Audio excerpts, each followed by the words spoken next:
So, first on the approval of minutes, January 28th, 2023. Do I have a motion? Second. Moved by Commissioner Nelson, second by Commissioner Gaffney. Any questions on the minutes? Does everything look all right? Yep, that's fine. Everything looks good. All those in favor say aye. Aye. 4-0-0. Motion approved. Public participation. Please step up. If the green light's not on? It's on, yeah. It we're is, good, okay. yeah. How you doing, dear? Just state your name and address for the record, please. My name is Melissa Massardo. I live at 13 Park Drive.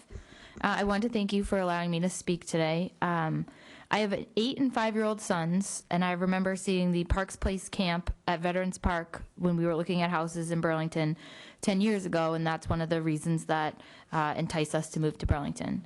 My older son has been attending Club Simons for the past 2 years and has loved it. We've participated in many other rec programming offerings over the past years and have been very happy with them. My personal favorite is the Extravaganza coming up, and my kids were torn between the Power Wheels Derby and the Candy Cane Crane. I'm here today as a full-time working parent as part of a dual working household to talk about planning for the upcoming summer. As the calendar changes over to January, I and many other parents, I'm sure, are breaking out the summer camp spreadsheet, believe it or not. The vast majority of camps are opening their registrations this month. I have the following list: the YMCA, Boy Scouts, Girl Scouts, Trustees of the Reservation, Camp Jocelyn, and the list goes on. Many of these will fill up and move to wait lists within the next few weeks. Many specialized camps, like sports and theater camps, operate on a specific week schedule and need to be juggled and slotted against other opportunities. I would like to respectfully request that you publish as much detail about the Burlington recreation camps as soon as possible, and hopefully earlier than the April dates from last year. The ability for parents to plan and budget for the summer is essential, and this process starts in January. Even publishing the dates and prices in the first quarter of the year would be a great first step towards helping parents ensure that they have camp coverage for the summer and that their children are able to attend their top choices. I really appreciate all that you do, and I know a lot goes into making these camps a success for everyone, so thank you. Thank you, dear. So, usually past, we have set dates. I don't know.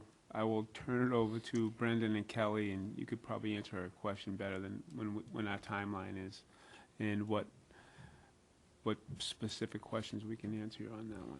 Sure. So thank you for coming. Completely understand your predicament. There are, as you know, other parents in that same predicament. But we are very particular on when they go out, and not to hold them back from anyone else. I'm going to turn this over to Kelly because she was, as our program coordinator, worked on these dates for many years. We actually moved it up maybe 10 years ago, moved it a little.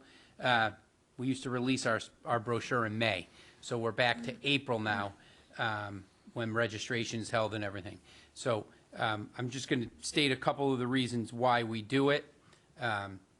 If we were to release dates earlier, we would only be able to release a limited amount of slots, probably half of the slots that we would by the time we release it in April, due to staffing. We don't know year to year. As you know, the hiring environment is very difficult. So we would maybe only be able to release half the slots, and then at a later time, if we were able to secure enough staff by April, then release more slots, or I'm sorry, by May, release more slots. That's one of the things. So putting out half full programs doesn't work. And if we don't fill the rest of the slots, then we lose money. Our goal is to break even and keep our prices as low as possible, as you know. And we are very cognizant of when the cancellation deadline is for the school summer programs, so that people that want to get into ours and the schools have some time to get into ours and then cancel out of a school program if they need to as well. But so without confusing it more, Kelly will probably do a better job of laying it out, some of the other reasons. But if I can turn that over to Kelly, Sure. if you're okay with that. As Brendan kind of indicated, as far as like our schedule is concerned, we have bumped it back to April for a couple of reasons, mainly because of the school deadline for their programming. When we offer programs in the summer, we really rely on when school ends. And we can't really figure that date out until end of February, beginning of March, as far as when school ends and when our programming will begin, which is another reason why we wait so long before we do that. We have in the past rolled the dice, for a lack of a better way of saying it, and said we'll start programming on this date, and sure enough, there's 5 snow days and we have to get pushed back and we're canceling things. It is really a balance, right? And at the end of the day, we want to make sure that we are able to accommodate as much of the summer months as we can. And if we're getting a lion's share of staff back in March, and we're looking at when school's really going to end in March, that April timeline is really what has worked best for our department. That's not to say it doesn't get reassessed every year when we're looking at staffing. For example, this past summer, the last week of programs, the 3rd week in August, the last week of programs, we cut our enrollment in half because we don't have enough staff to support it. We're afraid that if we do that initially and we have half of the allotted spots, it will cause, 1, either a panic with people who aren't able to get their kids in, or 2, people won't look to us because they'll say there's only 15 spots in Club Simons, right? Like the last week at Club Simons, we were only allowed 45 participants to enroll that week because we just don't have the staff to sustain it. So the risk doesn't outweigh the reward for us as far as trying to enroll half of the amount initially and then going back to the community and saying we have all of these other openings, because at that point parents are already having their kids in other programs, right? So like I said, it's a balance and something that we can certainly look at, putting costs out there early enough so parents can budget. That's a great suggestion, and one we can take a look at. The dates I'm a little more leery on committing to, because we won't know what the end of school is going to be for us to be able to start our programming. Is that everything that you expected it to be and more? So, does that answer some of your questions? If you have, like, so, staffing, big issue for us. And I know all parents who are trying to get their kids, I mean, my kids went to all the programs. I completely understand my wife being online, blah, blah, blah, blah, as soon as it signs up. But do you see where, does that answer your questions of why we do these certain dates, or Yes, I mean, I understand the difficulties. I know hiring's a challenge. I know figuring out how many slots are available. I'm sure it's a challenge. I'm just asking the earliest possible time that you can get that out. I think the earlier the better. Like I said, I've only been doing this 2 years, all post-pandemic, so maybe I'm used to April, and I appreciate you moving it from May. But yeah, those dates, especially the August dates, et cetera, like those end of August camps are probably the hardest to get into. So I think those dates are difficult. I mean, obviously nobody knows the last day of school. But yeah, I think dates and prices and, again, like a little bit more time between like the release and then the actual registration. I think you get my request, right? Like the earlier, I'm signing up for some camps now, and I worry also that you do lose that go-to-ness, right? Like if I'm like, oh, I can get Boy Scout camp now, I might as well sign that up because I'll roll the dice with Club Simons. I think that's also a risk, but I appreciate you listening, and I think you heard my request, so thank you. Yeah. Yeah. Mr. what would be the earliest we could, I'm sorry. No, go ahead. What would be the earliest we could, like I said, we have to figure out the end of school years. When does Club Simons, is that the big one that everyone looks forward to? I mean, I know that's a big, and all our other programs, we have tons I of would them. argue Parks Place is probably, these days, Parks Place is harder to get into than Club Simons. And, you know. Because it's free. Yeah, that's the one. That's helpful. Yeah.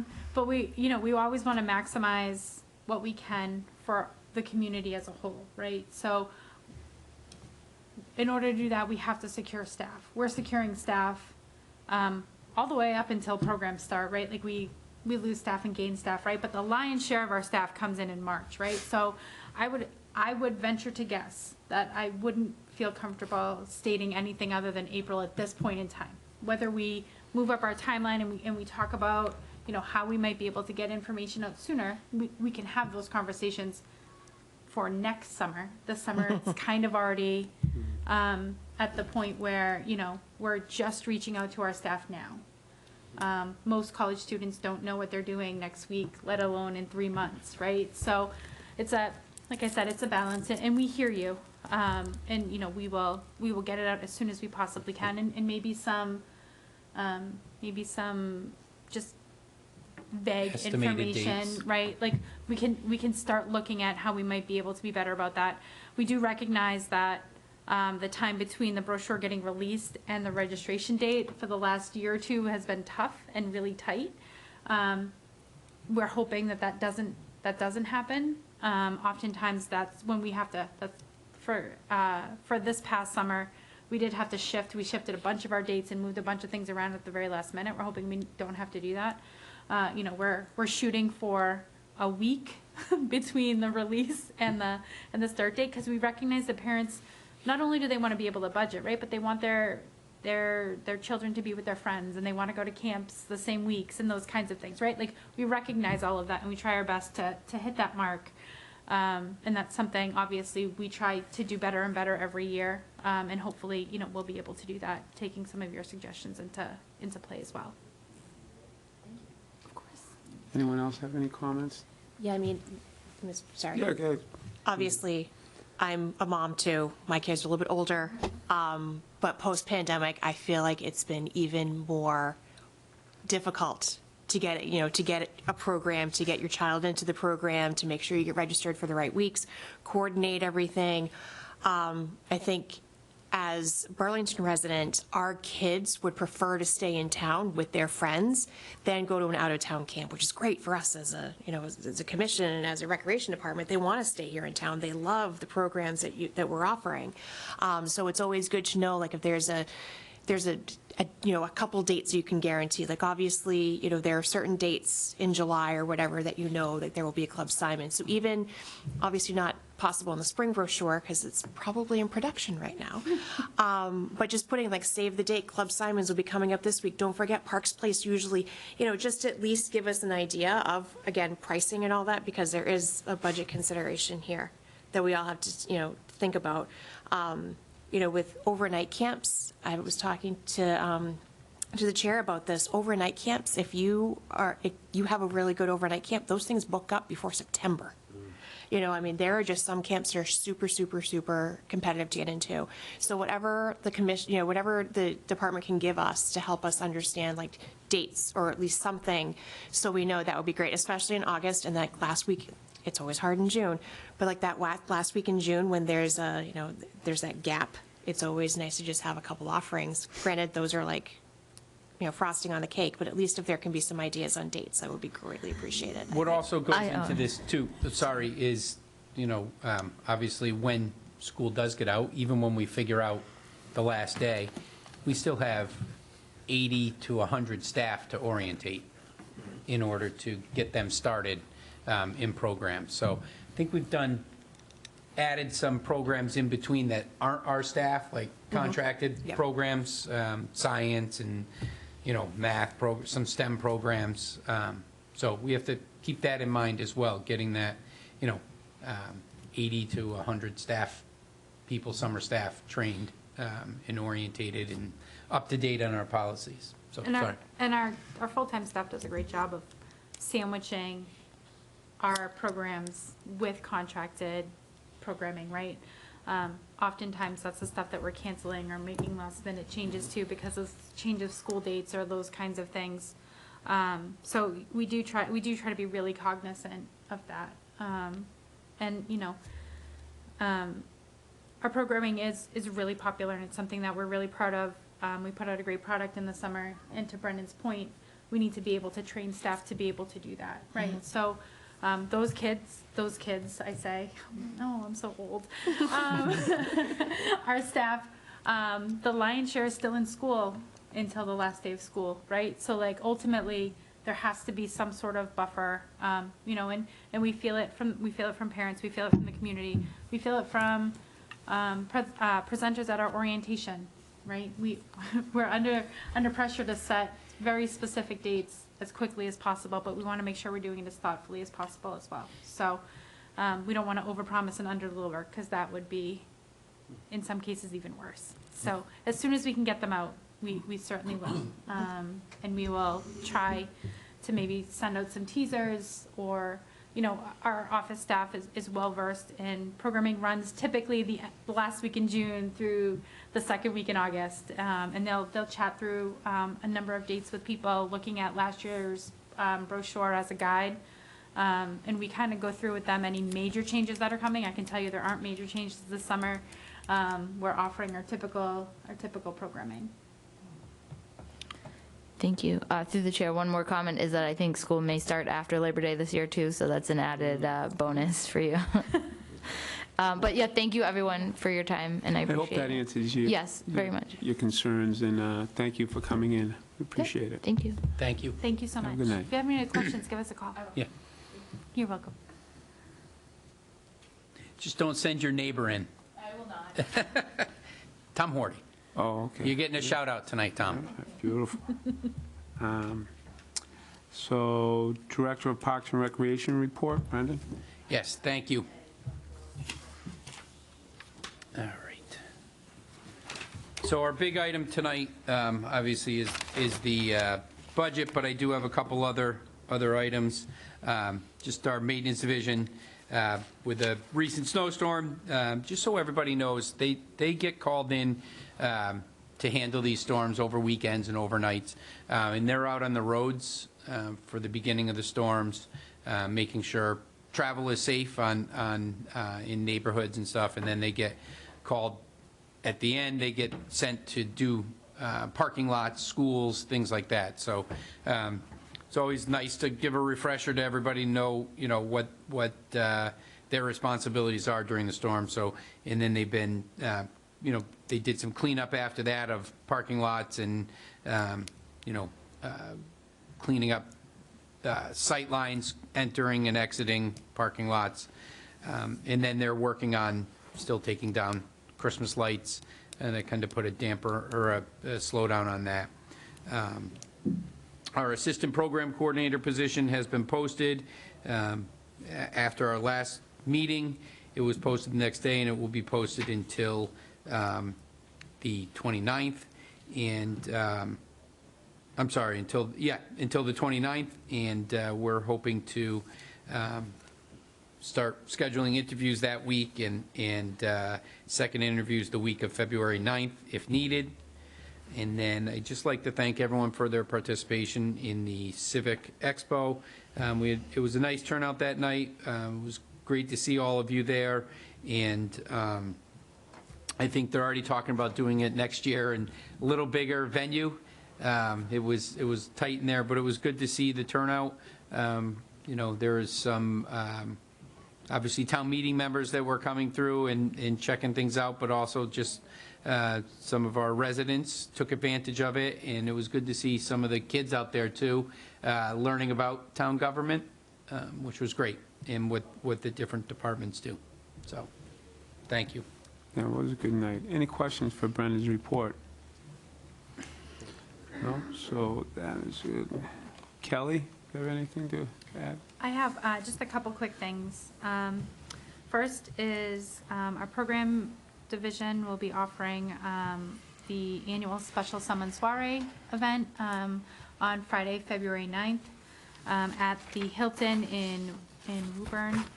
It's a chance for family members to get out and just celebrate being together and being a family. So we're excited about that.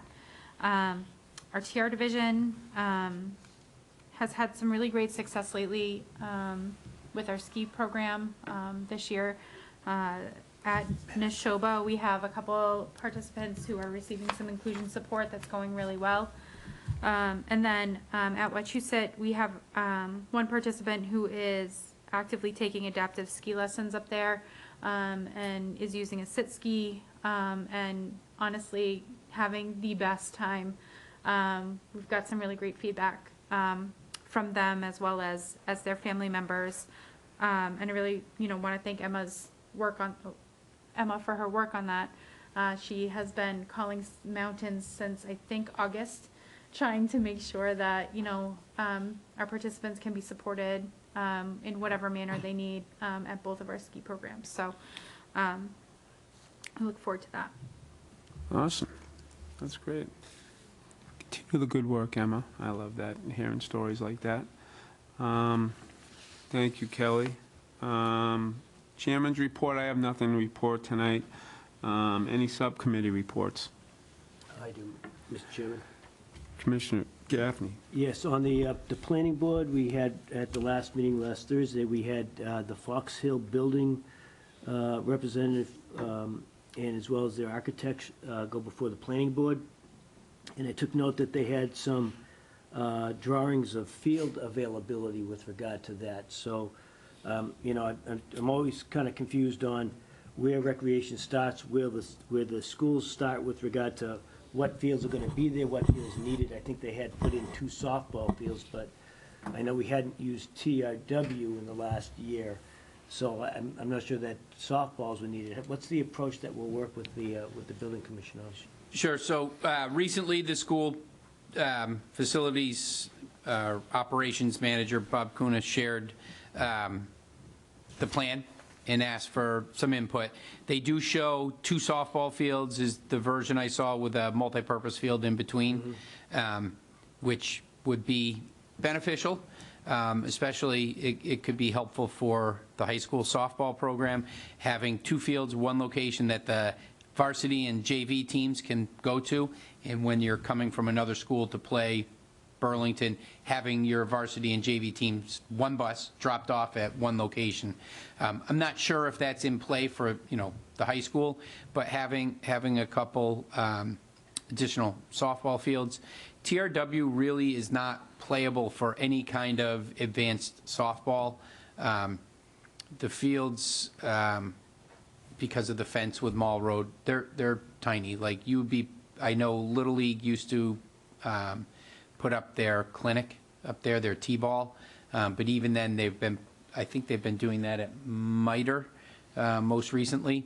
So it really, those fields aren't used for much anymore, more of a neighborhood park if people want to go up and play. We do have our fitness court in the outer right field of, one of the softball fields, and then the other softball field, you get out to left center, left field, and it starts to slope down. So they're not great fields. So having 2 softball fields would be great. The ability. I'm thinking more, excuse me. So Yep. I'm thinking more strategically. So if I look at this, I say, so what's the need, right? So if we have a plan and the need where we have other parks and we have a master plan for that, are fields in there with master plan, and then we throw this new Fox Hill in there? So if you're thinking, well, we think maybe the high school needs the 2 softball fields. They actually have the 2 right now down in Marvin, right? They have 1 bus and they go to the bottom field and the upper field. So, but the question that occurred, if it's going to be softball, and if you're thinking it's going to be high school, it's going to be lit, though. So kind of forecasting or planning versus just saying, that would be nice, but what's the need in town? That's where I'd be looking at that. Right. So the high school fields, they don't really play night games. They're done by 6. I think they might play 1 night game a year. They're done by 6 o'clock because our adult teams start. And they lose a lot on the Rotary field because when we have heavy afternoon rainstorms, that just does not drain quickly. So they wind up, losing out the JV team. They make them up, but, they do lose out.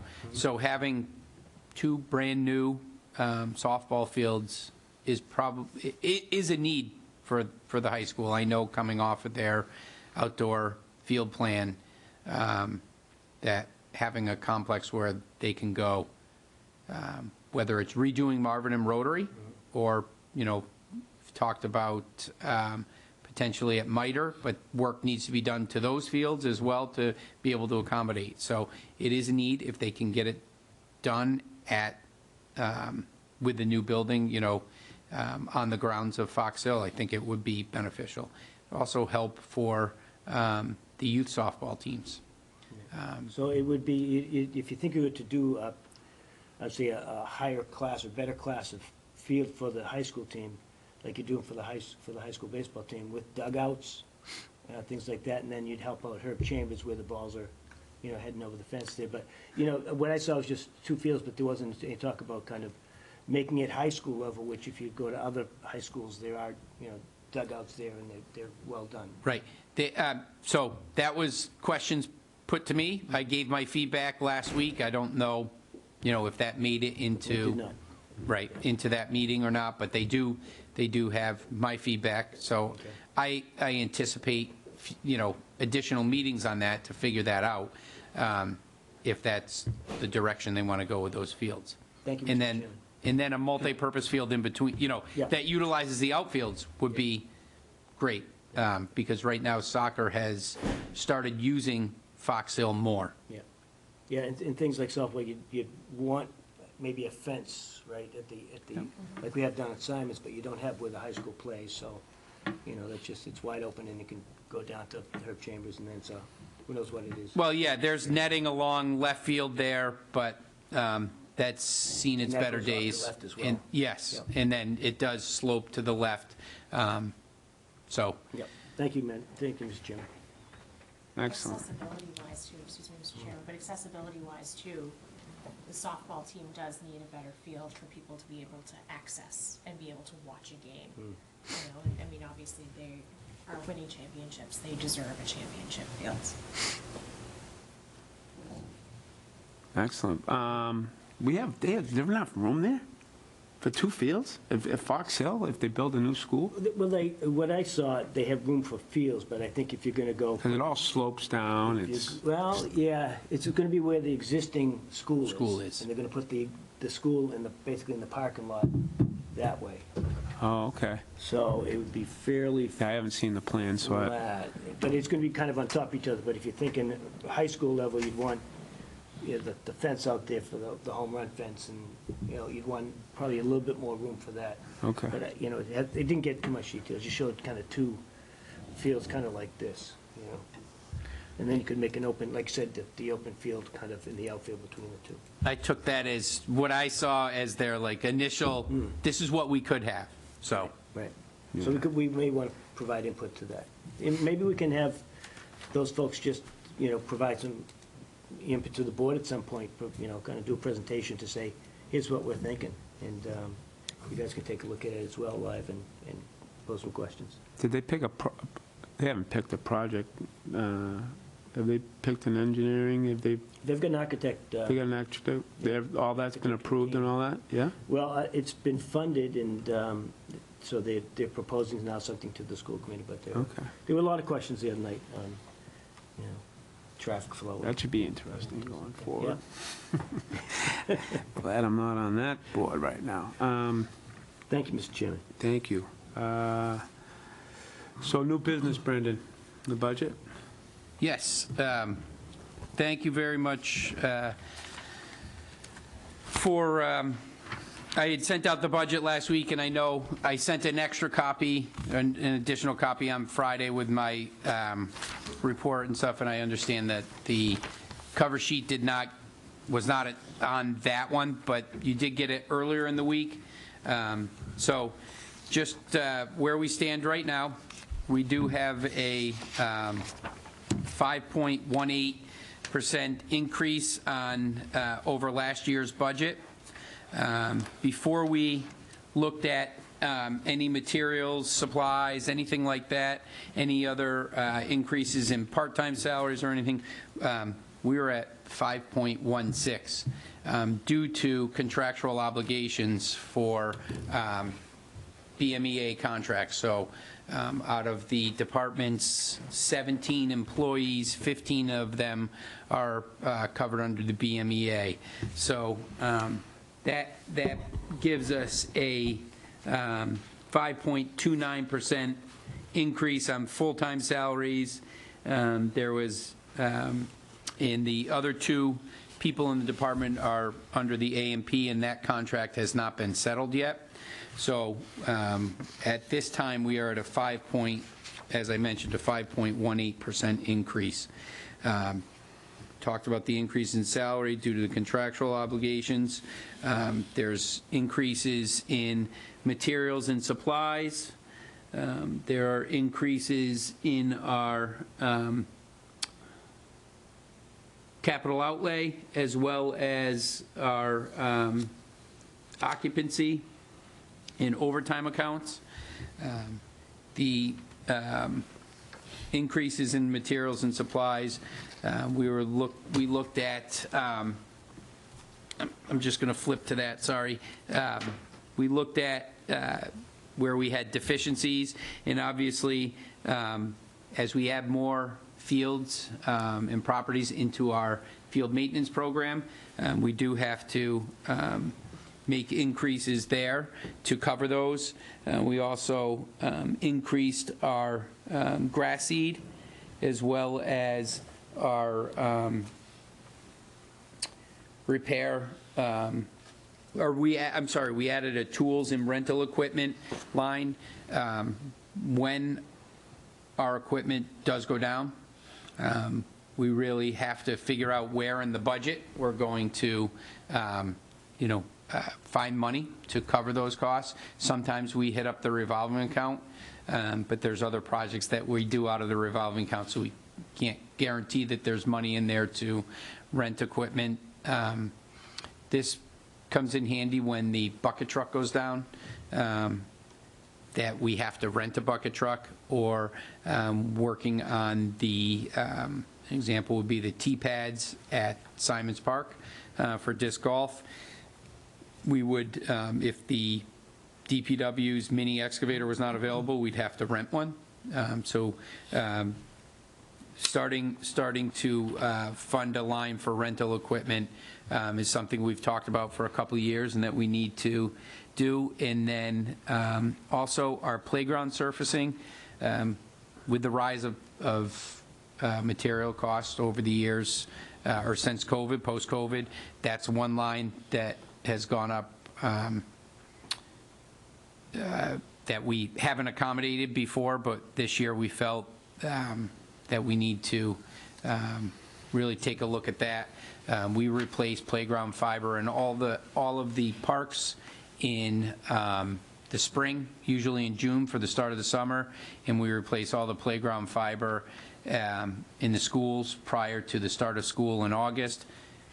We also purchase and add at different times of the year, add more playground fiber to the fields at that point. And then we did have an increase, and it comes out as a larger increase in our capital outlay of 50%, but we have capital outlay are those items that are below $15,000, but above $1,000. It's usually where we purchased attachments for equipment that are in the 6, 7, 8, 9, 10, in that range, 6 to 10,000 or a little more. This year, last year it was 8,000. We upped it by 4,000 because we have to replace 2 trailers for equipment. To move the equipment? To move the equipment, yes. So a ball field grooming trailer, we need a new one, and the other one was a mower, a trailer that carries our zero-turn mowers. And just rusting out? They're old. Our guys have done a really good job of maintaining and trying to piecemeal them to keep them running, but they've replaced the planks on them, the flooring system, the big planks on them, and we're at a point where we're just throwing money away at this point. Right. So having new, more efficient equipment that can handle, trailers that can handle our equipment was what we looked at capital outlay for this year. So, Chairman, on that note, if I may, so do you have an estimated date of how old they are? I think, when you get into that stuff, you say, yeah, they're old, we're replacing them. Are they 10 years old, are they 15 years old? That they- helps, I think. yep, I can figure those out, but they're over 15 years old. They were old when I started back here 10 years ago, Thank you. Yeah. but I will get that. Yeah, I don't remember us on capital outlay ever going up since I've been on the board, so I could see that being an issue going forward. Everyone's looked over the budgets. I'll open it up for questions for Brendan. First, Commissioner Nelson. Thank you, Mr. Chairman. So Brendan, it doesn't look like this overall budget is going to go up much when we ultimately settle the other contract that hasn't been settled yet, is that right? That is correct. Well, I don't know. I don't know what we haven't gotten an offer yet, But there's so, only 2 employees covered by that, correct? correct, All right. And- correct. So will it go up tens of thousands? I would love that, but no, I don't think so. Question number 2. When the town reaches a settlement, it's going to affect everyone in the town, right? That's in that particular union. Correct. In the past, the town will do something called an omnibus article, and they'll bring it forward in May, and it doesn't affect our individual budgets. They just lump it all together, and they ask the town to vote for it. Is that what we're going to see this year? Correct. Okay. It will be. So we don't have to change our budget when that contract settles, even if it settles before town meeting? Yes, we have not been asked to lower our budget at this point. Okay. And with the expectation that, yes, it would be. Is the town aware that we're going to come in over 4.5? Yes, we've had an initial budget meeting, and I do want to jump back for a second. I did not mention this, but, and it's important to our budgeting. So we, as you know, we have hired a new program coordinator. So there was a savings there for from our last program coordinator of approximately $25,000. And we will be, because we promoted from within, we will be hiring a new assistant program coordinator now, as we've talked about. There will be a cost savings there as well of about $3,000. So that's why, our budget didn't jump too much, because we did have some savings with new employees that will be making Okay. less So those to start. savings have already been factored? They've already been into these factored in, numbers? yes. Okay. Yep, I'm sorry, I didn't. No, that's okay. Now, on page 1 of my budget, Brendan, it says 2024. Is that just a typo? That is last year's, Under Looks like supervisory, we're missing a column almost. it says supervisory 2024 instead of 2025. Under the recreation salaries, yep, part-time, elected, appointed, overtime. Yeah, it's page 1, right up in the gray box at the top. It says Department 2024. Should that be 2025? it should be, I don't know why. What are you saying? See right there?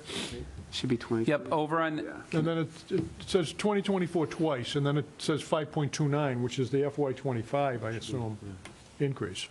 So it should say 2025. sorry, I have one more page to go. Yeah, it is just, it's their Okay. sheet, we didn't do it. That is the correct number, so I will point that out tomorrow to accounting. You wanted to see if I was asleep, didn't you? Yeah, and sorry, I was on the recreation salaries. This is the That's okay. 630, 631 Yeah, recreation page budget. 2 looks fine. Yeah. In terms of that. Yes, so I will point that out to them. I'll let them know that you found it, that I didn't, so they don't hold it against me. No, that is a typo, I believe. Okay, I think that's the only questions that I have. I think the increase is reasonable. It's slightly over the amount of the guideline, but we have a smaller budget, so when you just increase it by a few $1,000s, it tends to make the percentages get a little bit out of whack. But it doesn't, to me, it doesn't signal that we're having a major increase in our budget. It just happens to be a year where we've got a few additional needs that we'd like the town to approve. And I think they'll approve it. I don't see Ways and Means or Capital budget when we go through our warrant articles having any particular issues, so. Thank you, Mr. Chairman, that's all I have. Commissioner Nelson, Commissioner Gaffney. Thank you, Mr. Chairman. Just two items that I had. One was on the elected appointed. I know, Kelly, I talked to you. I didn't know I was getting paid for this, so maybe that's where the discrepancy is on 21 and 22. Then you're going to look into that to see, maybe that's why that's not being reconciled. The other one was with regard to MELT. I have MELT as mandatory entry-level training. Does MELT in our definition, is that a different definition? Because it looks like it encompasses all of kind of development activity and training activity, not only entry-level. So MELT is municipal expenses and local travel. Thank you. And it covers trainings, travel within the state to maybe get to those trainings, professional memberships, professional conferences. Okay. So- Great, thank you, Mr. Chairman. Thank That you. explains it. My comment on overtime, what's the number, that overtime, just because everyone's salaries went up? Yes, so as employee salaries go up, we have to account for that in our overtime. And we also have been, anytime there's an event on the Common, we are asked for our input, and the groups ask, can we have trash coverage? They might need electrical needs, help us with that, help us with different tasks. It wasn't items we previously budgeted for, but over the last 3 or 4 years, well, post-COVID, and then, it started to pick up prior to COVID, we're required or asked to assist with more and more events. Their event may be an hour long or 2 hours long. It's a 4-hour minimum for our staff to work it. And, if we can get by with only one person, just to make sure that someone's on to assist with anything, we do that. But a lot of times it's 2 or more people. So it's an 8-hour commitment. And, those groups are not paying. We're taking it out of our budget and covering. So we've had some conversations on how we can better fund those requests, so it doesn't come out of just our budget, that maybe the groups are responsible for paying the staff to be there. But a lot of times, they're nonprofits, they don't have the means necessary.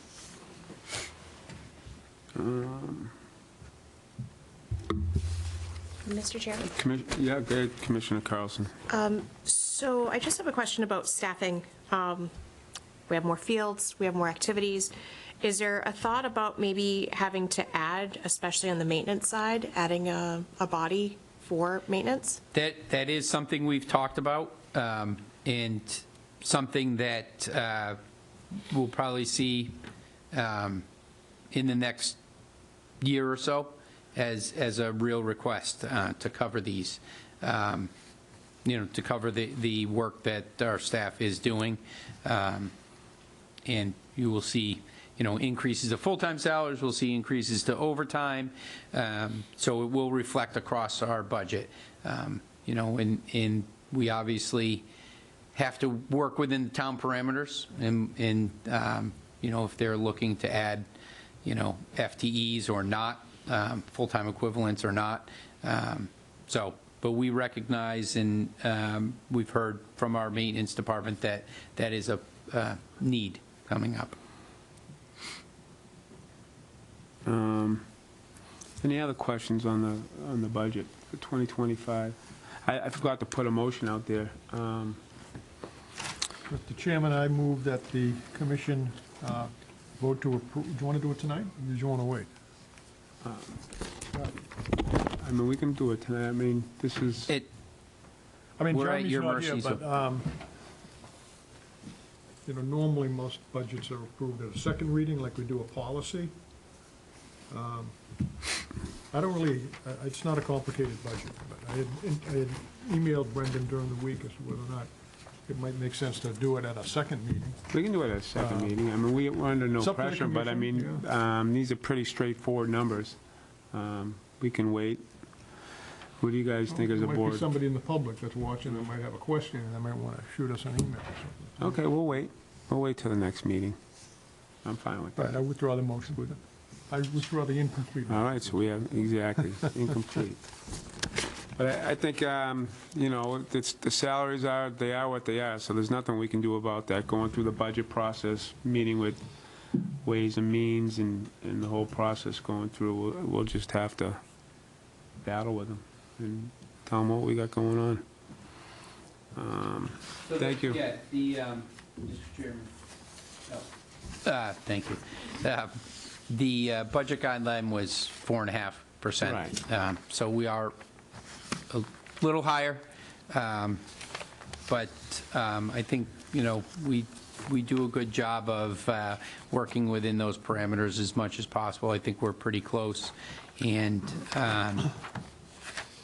you know, if there are any questions and people want to reach out and ask them, feel free to do that. I would love to sit down and discuss with anyone if they want to stop in, you know, and have a conversation. Be more than happy to do that as well. Excellent. Thank you, Brendan. How about old business? The only item I have, so I know there was a question, I was not able to make the last meeting when we discussed capital, and one of the items was on the skid steer, the comfort package. So I had gone through the quote with the park superintendent, and we had come to the agreement that the comfort package, he said, no, the comfort package is not needed, but it's come out since that is the only way to get a fully enclosed cab. So part of this was using it for snow removal and throughout the year. So I will be asking at our next meeting to increase that request for the skid steer. We were at 60. 60 even, I think. 60,000 even. The comfort package, which is as I mentioned, the enclosed cab, is another 7,000. So we will be I will be looking to increase that to 68,000. I just think, you know, be something that I should probably put on the agenda so people know we'll be voting to change an item that was approved at a prior meeting. So so the comfort package, Dave said it was 65,000? It was, it was, the comfort package alone is 7,300. 73, 74. Yeah. And the total would be 65, but we're going to add on 8 just to be. Nope, there was another page to that with freight charges and everything added in. We're Okay. at 67,109, so I think 68,000 would do it. That is off of a state bid list, and I believe they gave us the price for 2024 is what we had asked for. 68, yeah. Okay. Yeah, put that on the next meeting, please.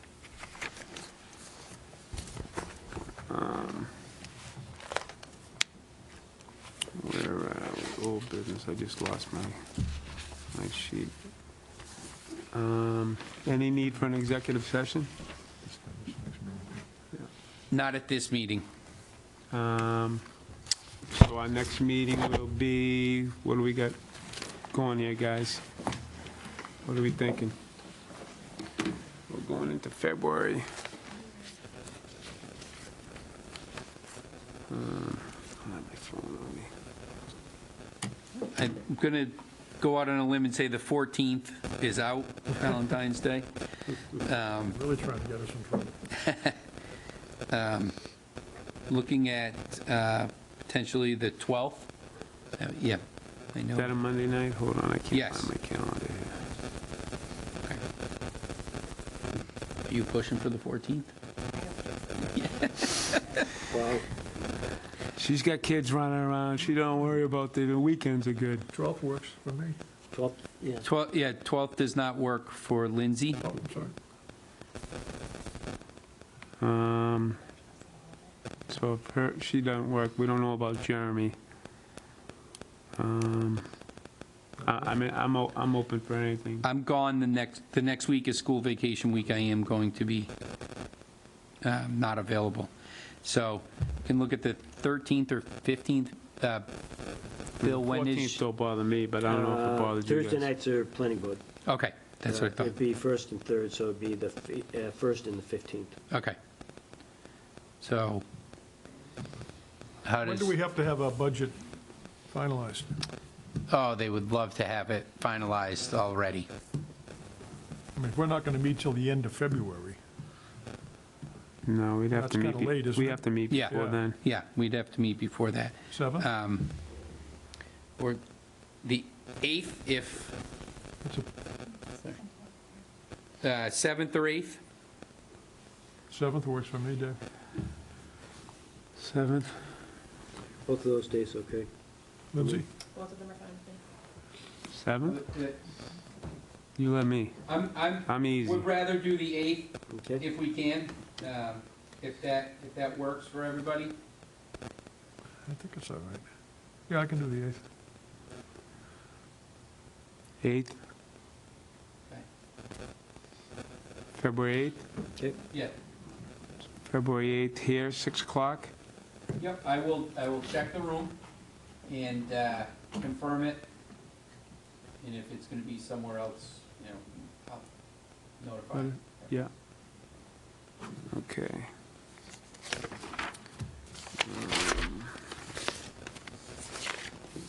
So can I have a motion? We good on that? Everyone's good, February 8th, next meeting. Can I have a motion to adjourn? Motion. Motion Commissioner Carlson, second by Commissioner Nelson. This meeting is adjourned. Vote on it. Oh, geez, I'm sorry.